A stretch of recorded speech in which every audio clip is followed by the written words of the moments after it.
Let's assume that we grew up in London or New York or Los Angeles. Well, we'd have a Western musical template in our ear, actually in our mind. That template would again consist of deeply ingrained expectations as to how music ought to sound, what sounds good, what sounds bad, how music ought to go. Let's think of music as a language, one that communicates sensations and feelings from composer to performer to listener. And just as spoken languages have a syntax, rules, or expectations for how things ought to go, we have a syntax for music. And it's pretty much the same in New York, London, and Los Angeles. Let's consider the syntax of a sentence in English for a moment. Here's a sentence, a simple declamatory one. Language and music work the same way. Now, we could scramble these words, and what results is something of a confused sentence where the meaning is uncertain. And way, music, same, language, the work. Well, that just doesn't work. The sound is really closer to the German language, the syntax at least, with the verb at the end. That's not the way we operate in English. Something is wrong here. In English, we expect things to happen in a particular order, to head in a particular direction. And the same thing happens in music. Here are a couple of rules for the syntax of Western music using a simple, well-known tune. Take me out to the ball game. So here is a rule of syntax, the leading tone.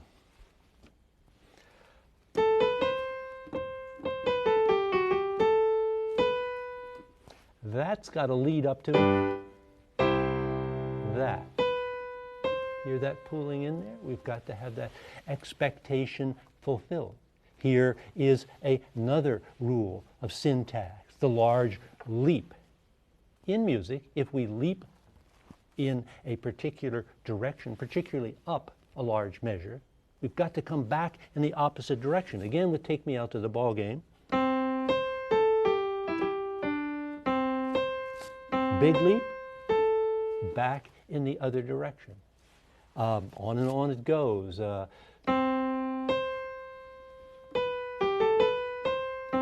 Big leap, back in the opposite direction. Big leap, back in the opposite direction.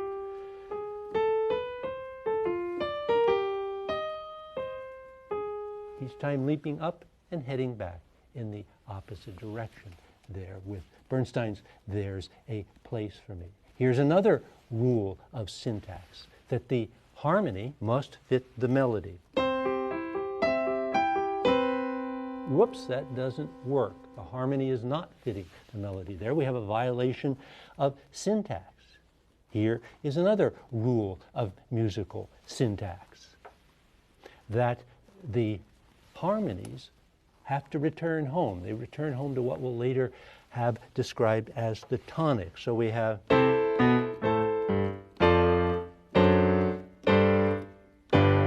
we expect it to go here. But supposing we had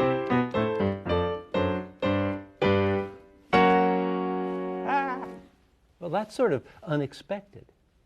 Here we have a violation of the expected. We have a disturbed musical syntax.